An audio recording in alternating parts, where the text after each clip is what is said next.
최근 우크라이나 대통령 젤렌스키는 러시아의 휴전 협상 조건으로 지난 2월 전 우크라이나 영토의 복구와 함께 EU 가입에 개입하지 말라고 공식적으로 요구했는데요. 우크라이나뿐만 아니라 러시아와 인접한 조지아, 몰도바 역시 최근 EU 가입을 하기 위해 정책들을 앞당기고 있고, EU도 가입 신청을 최근 한 국가들에 대해 EU 회원국들이 검토 절차를 시작하는 데 합의하면서 EU 회원국은 2013년 크로아티아 이후 약 10년 만에 늘어날 것으로 알려지고 있죠. EU 회원국인 핀란드는 최근 나토 가입을 공식 선언하면서 74년간 이어온 중립국의 위치를 바꾸기로 결정했죠. EU에 가입했지만 러시아와 유럽 사이를 조율하던 핀란드가 보인 변화에 러시아는 핵으로 경고했지만 핀란드뿐만 아니라 스웨덴까지 나토 가입을 고민하면서 러시아의 경고를 무색하게 만들고 있죠. 1991년 69년의 역사를 마치고 소련이 사라지면서 소련에 가입돼 있던 15개의 공화국은 모두 독립한 국가가 되었는데요. 그러나 러시아를 중심으로 한 연방 국가로 합쳤던 여러 나라들 대부분은 독립 이후 지금까지도 국가 GDP가 유럽 평균에 못 미치거나 낮은 경제력, 발전이 낙후된 지역들로 경제를 살릴 방법을 모색하기 시작합니다. 그리고 그 중심에 러시아가 구소련 이후 다시 등장하기 시작했죠. 소련이 붕괴되었지만 러시아는 구소련 회원국들이었던 나라에서 여전히 영향력을 행사하고 싶어 했고, 점점 커지는 중국과 미국을 견제하기 위한 발판을 마련해야 했죠. 미국은 두말할 필요도 없이 러시아와 대립각을 항상 세우고, 중국 역시 지금이야 미국이라는 공동의 적을 두고 있기 때문에 중국과의 사이가 나쁘다고 볼 수는 없지만 그렇다고 좋다고 볼 수도 없죠. 그동안 넓은 국경을 두고 공산주의의 두 강대국 러시아와 중국은 매일 다투기를 반복했고, 미국도 냉전시대 중국을 이용해 러시아를 견제하고 싶어 했을 정도였으니 말이죠. 지금은 러시아와 중국이 손을 잡고 있지만 중국은 여전히 1대1로의 가장 중요한 루트인 우크라이나와 협력하길 원하는 모습을 보여주고 있어 언제 중국이 배신할지 몰라 러시아는 항상 자신만의 영향력 확대를 고민해 왔는데요. 그렇게 2012년 구소련 회원국 중 친러 세력이 강했던 카자흐스탄, 벨라루스, 아르메니아, 키르기스탄과 함께 유라시아 경제연합을 만들게 됩니다. 소련이 해체되었다고 하지만 여전히 낮은 임금과 경제력으로 고민하던 여러 구소련 회원국들은 압도적인 러시아의 자원과 군사력, 경제력의 지원을 받길 원했고, 러시아의 영향력 확대와 맞물려 공동체를 형성했었는데요. 하지만 마냥 러시아를 좋게 본 나라만 있는 건 아니었는데요. 구소련 당시 경제적으로 손해를 보거나 러시아에 불만이 많았던 나라들은 반대로 친미, 친서방을 자처하기 시작했죠. 우리에게 현재 러시아와 싸우면서 잘 알려진 우크라이나를 비롯 발트 3국으로 알려진 에스토니아, 라트비아, 리투아니아, 그리고 러시아 아래에 위치한 조지아도 있죠. 특히 몇몇 나라들과 다르게 소련의 반강제 협약으로 편입됐던 발트 3국과 폴란드는 소련으로 강제 편입되자마자 반공, 반소 세력들이 국외에서 독립운동을 시작했을 정도였는데, 소련 해체각이 보이자 가장 빨리 해방운동이 일어난 나라 역시 이 국가였는데요. 그리고 항상 매번 유럽의 공동체 연합에 가입하길 원했고, 구소련 해체 후 가장 빠르게 EU와 나토에 가입한 국가 중 한 곳이 됐죠. 그러나 우크라이나를 비롯 몇몇 나라는 상황이 달랐는데요.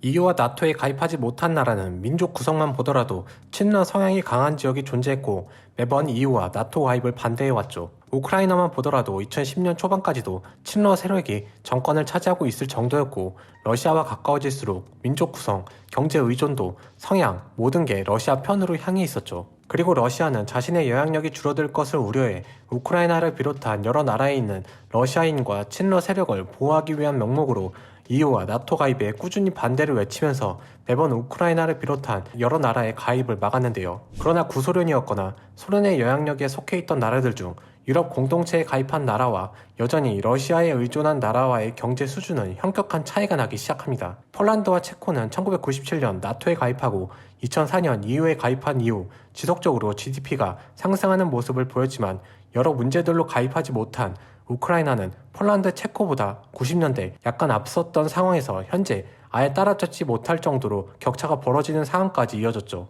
특히 체코는 EU 가입한 직후 경제 성장률이 눈에 띄게 상승하기도 했는데요. EU 27개국 평균보다도 높았는데 당시 EU에 가입한 나라들의 평균 경제 성장률도 굉장히 높았죠. 이에 비해 우크라이나뿐만 아니라 친러 세력이 강했던 나라들의 GDP와 경제 성장률은 상대적으로 적은 성장을 보였는데요. 카자흐스탄처럼 자국 내 자원 매장량이 높았던 나라들은 그나마 버틸 수 있었지만, EU에 일찍 가입해 경제 성장률을 높인 나라와 비교될 수밖에 없었죠. EU와 나토에 가입하면서 경제 성장이 빠르게 올랐던 나라들을 지켜보면 그렇지 못한 나라는 어떤 심정일까요? 당연히 우리도 가입해서 그 혜택을 받고 싶겠죠. 우크라이나를 비롯 몰도바 등의 나라에도 EU에 가입해 여러 혜택들을 받고 경제 성장을 이끌기 위해 본격적으로 나서기 시작했는데요. 그리고 국민들에게 이런 주장이 힘을 받고 여러 나라에서 경제 성장 전략 중 하나로 EU와 같은 유럽 공동체 가입을 목표로 내세웠고 정권을 차지하기 시작했죠. 그러자 러시아는 무력이라는 카드를 쓰기 시작했는데 이게 오히려 러시아에게 독이 되는 계기가 됩니다.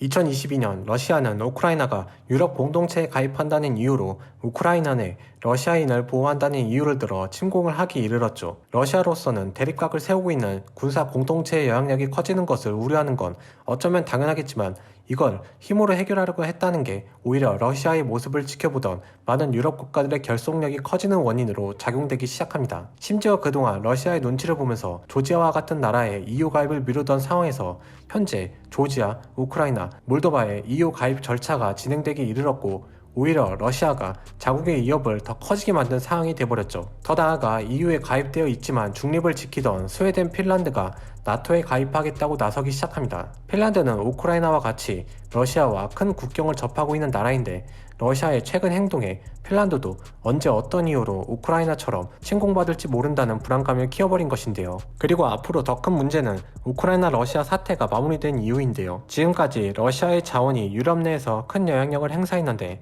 최근 독일을 비롯한 유럽 국가들이 탈러시아 행보가 가속되기 시작했죠. 이미 독일은 러시아와의 추가적인 천연가스 공급 체결을 파기했고 다른 나라들도 러시아 외의 수급처를 알아보면서 신재생에너지의 과도기를 해결하기 위한 행동을 시작했죠. 러시아는 이런 상황에서 가스 공급 중단 등을 내세워 유럽 길들이기를 하려고 했지만 더 그 반발만 겪고 있는 모습까지 나타나면서 오히려 악재로 작용하고 있는데요. 우크라이나, 조지아, 몰도바뿐만 아니라 이번 기회에 그동안 러시아의 눈치를 보던 많은 나라들이 경제 성장을 위해 유럽 공동체의 문을 두드리는 상황까지 이어지게 되면서 러시아의 고립이 가속화되고 있죠. 오늘의 주제는 여기까지입니다.